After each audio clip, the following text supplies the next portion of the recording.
Everybody, we'd like to show you how we work with unusual cases. Sometimes we have patients that come in to have repairs, surgical repairs.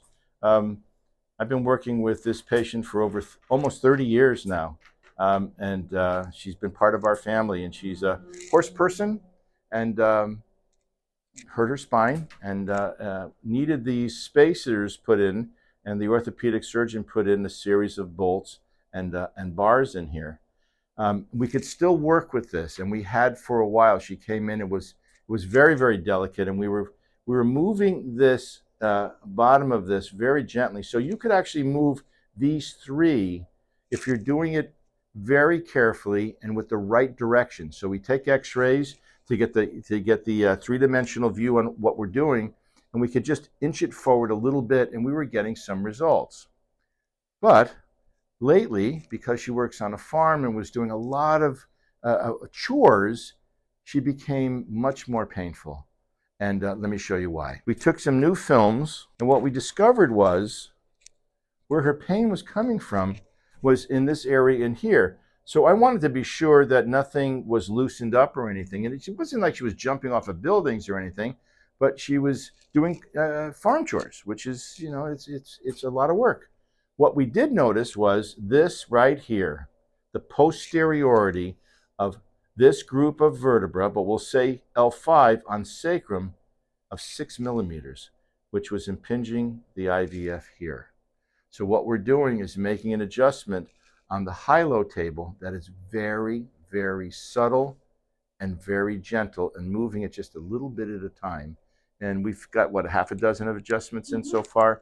And now she said today, if I don't do anything stupid, I'm feeling better. So we've made some progress by approximately 5 onto sacrum.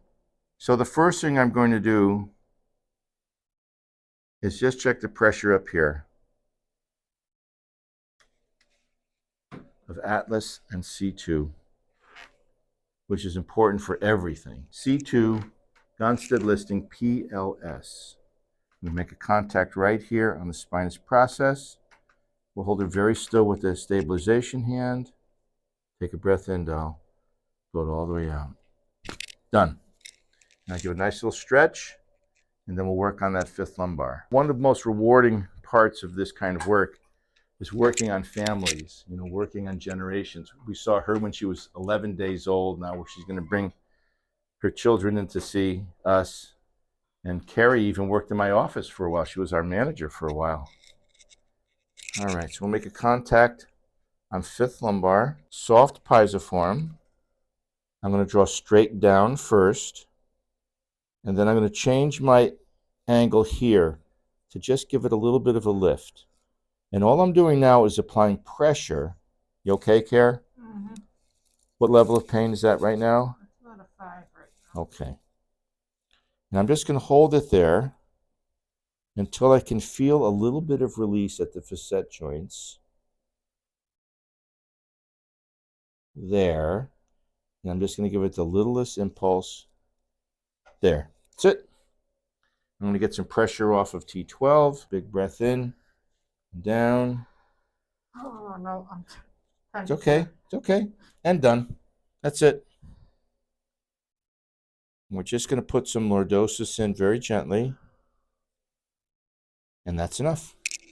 We've been doing that kind of incremental work all week. And we've been working daily. So I see her every day. I think did we see her twice in one day? When we first started. When we first started, I was seeing her in the morning when it's most swollen and sore.